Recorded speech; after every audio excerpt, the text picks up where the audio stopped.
Late Night Health continues. Coming up in about, 10 minutes or so, Robert Clancy, author of The Hitchhiker's Guide to the Soul, will be here. We're going to be talking about when life changes on a dime. That'll be happening today with Robert Clancy. He's kind of like our in-house doctor of mind, body, and spirit. Right now we go back to the Atlanta area as we speak with Keith-Kanter, and we're talking about how summer food cravings can cause some real major problems. We wanted to get in dairy before we end it. So is dairy a big problem, Yeah, Doctor? dairy's a big problem. If you have cravings for dairy, one of the things it's telling you, or it might be telling you, is that your body's not tolerating lactose, which is a sugar. But it also causes inflammation, and then the body craves more of it, thinking for some reason it's going to relieve the inflammation, and it makes it worse. And we already went over with the people all the problems that inflammation causes. But those are all part of my N.A.M.E.D program.com. Mm-hmm. I have all of those eliminated from it. They're all regular menus. You wouldn't know it if you didn't look at it and I didn't tell you first. But I eliminate all the things that causes inflammation. I have it slightly alkaline, and all the things that stimulate the opiate receptors. And so dairy's one of them that both stimulates the opiate receptors and causes inflammation. And you could just replace it, with easy things like coconut milk or coconut yogurt or almond milk. So it's easy to find a substitute. At home, do you drink dairy, or do you drink one of the alternative milks? Personally, we have. First of all, I don't drink it. I don't know why, but I don't. That's honestly not for health reasons. It's just because I don't like it that much, except for ice cream once in a while. But we use almond milk. Got it. Somebody just told me about another milk that just came out: rice milk, potato milk. Rice milk's very good.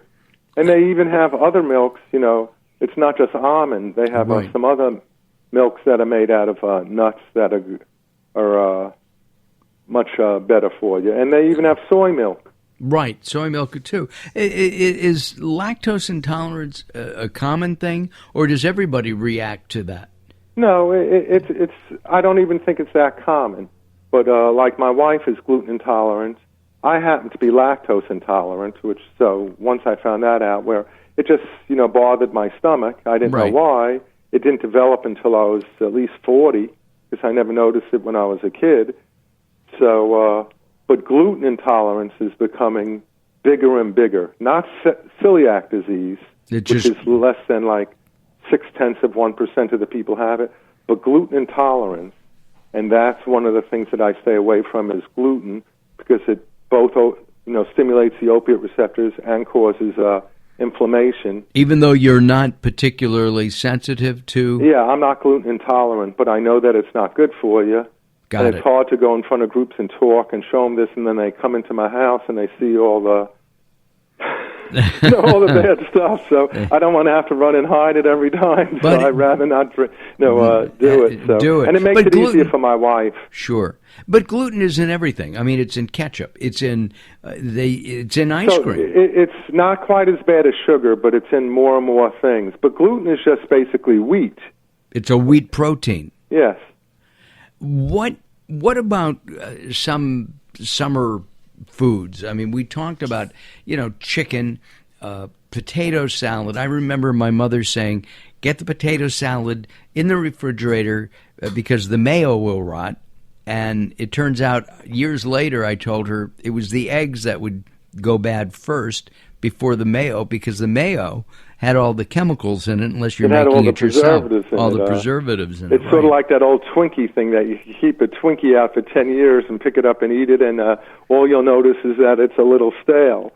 But no, the problem with that is mayonnaise has a lot of fats in it, and they're not the healthy fat. Right. Unless my son is a chef, and we've made mayo out of olive oil. And it's just olive oil and eggs. And I think that would be preferable and healthier. It's got a different taste, of course. Yes, much healthier. But I'll tell you something funny real quick. Sure. My wife happens to be Italian, and we're married 40 years. So you're only 38. Yes, anyhow, right. Yes, you are the. I got it in. You did get it in. But her mother was trying to be nice to me. This is before we were married, and she made chopped liver for me. And she used mayonnaise instead. I think it's called Svelte. You know, the chicken fat. Schmaltz. Which makes it taste so good. Yes. And I said, "What do you?" And I tasted it, and she was trying to be nice, so you didn't want to be there, but I couldn't eat it. No, you can't. So I get different things for different ethnic groups. But chicken fat, definitely, that's fat a no-no. like that isn't good for you either, but it does make the chopped liver taste good. Absolutely, and taste has got to be part of it. Doctor, we're out of time. I'd love to have you come back, and we'll talk. No problem. Just either give me a call directly, email me. I'll give you. Okay, well, you got it. Hold on one second, okay? Sure. Our guest has been Dr. Keith-Kanter. You can find out more about Dr. Kanter by going to our website, latenighthealth.com. We'll have a pretty little picture of Dr. Kanter, and we will have his bio and a link to his website as well.